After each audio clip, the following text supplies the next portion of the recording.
கடந்த 2023ஆம் ஆண்டு ஜூலை மாதம் மலாயா பல்கலைக்கழகத்தில் நடைபெற்ற 11வது உலக தமிழ் ஆராய்ச்சி மாநாட்டின் போது இந்திய ஆய்வில் துறைக்கு பிரதமர் டத்துஸ்ரீ அன்வார் இப்ராஹிம் அறிவித்த 20 லட்சம் ரிங்கிட் நிதி ஒதுக்கீட்டை கொண்டு ஆராய்ச்சி மற்றும் மொழிபெயர்ப்பு தொடர்புடைய திட்டங்கள் சிறப்பாக மேற்கொள்ளப்பட்டு வருகின்றன.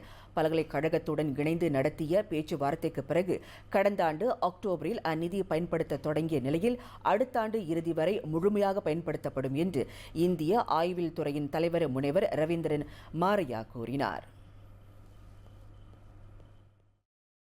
ஏறக்குறைய பார்த்தீங்கன்னா ஒரு பாதி பணம் பயன்படுத்தியிருக்காங்க. இந்த பணமும் கூட பார்த்தீங்கன்னா முழுக்க ஆய்வுக்கு பயன்படுத்த.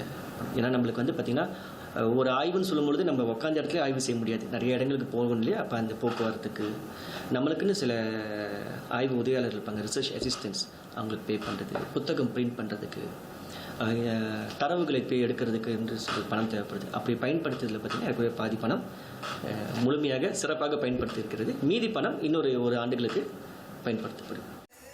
மலாயா பல்கலைக்கழகத்தின் இந்திய ஆய்வில் துறையிலிருந்து புதுப்பிக்கத்தக்க மற்றும் ஆக்கப்பூர்வமான சிந்தனையை வெளிப்படுத்த வேண்டும் என்ற பிரதமர் துறையின் வேண்டுகோளுக்கு இணங்க ஒதுக்கிடப்பட்ட அந்நிதி பயன்படுத்தப்பட்டு வருவதாக முனைவர் ரவீந்திரன் தெரிவித்தார்.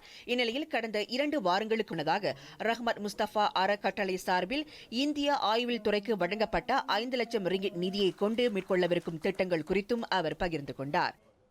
முழுக்க மலேசிய தமிழ் இலக்கியமும் பிறகு அதோட இஸ்லாமிய இலக்கியத்திற்கும் சில விஷயங்கள் நம்ம முக்கியத்துவம் கொடுக்கணும் அப்படின்னு பார்க்குறோம். ஏன் அப்படின்னு பார்த்தீங்கன்னா இலக்கியம் அப்படின்னு சொல்லும்பொழுது இது ஒரு சாரார இலக்கியம் இல்லாமல் நம்மளோட தமிழர் இந்தியர்கள் இலக்கியம் என்றது ஒரு பரவலானது. நம்மோட தமிழகத்திலிருந்து சேர்ந்து வந்த இந்த இஸ்லாமிய நண்பர்களும் பார்த்தீங்கன்னா அவர்களோட இலக்கியங்களுக்கும் முக்கியத்துவம் கொடுக்கணும் என்பதற்காக முழுக்க இலக்கிய சார்ந்த உணர்வுகளுக்கு இம்பார்ட்டன்ஸ் கொடுக்குற ஒரு நிதியாக தான் இதை பயன்படுத்த போகிறோம். இதனிடையே வழங்கப்பட்ட அந்நிதியிலிருந்து 10 விழுக்காடு உதவி தேவைப்படும் மாணவர்களுக்காக ஒதுக்கீடு செய்யப்பட்டிருப்பதாகவும் அவர் விளக்கினார். ஒரு 10 விழுக்காடு பண உதவியை எடுத்து வைத்து இந்திய ஆய்வில் துறையில் உதவி தேவைப்படும் மாணவர்களுக்கு நம்ம கொடுத்து உதவலான்னு இருக்கும். அப்போ அவங்க கல்விக்கு பார்த்தீங்கன்னா சில சமயங்களில் பிடிபி பிரச்சனையாக இருக்கும், சில சமயங்களில் பிடிபி பாதி தான் கொடுத்துருப்பாங்க, சில சமயங்களில் குடும்ப சிக்கலாக இருக்கும். இந்தமாரி மாணவர்களுக்கு கல்வியில் சிறந்து விளங்குவதற்கு கொடுத்து உதவலான்னு சொல்லிட்டு அந்த அறவரைமை நம்மளுக்கு வாய்ப்பு கொடுத்துருக்காங்கம்மா. பர்னாமாவுக்கு வழங்கிய சிறப்பு நேர்காணலின் போது முனைவர் ரவீந்திரன் மாரையா அத்தகவல்களை பகிர்ந்து கொண்டார்.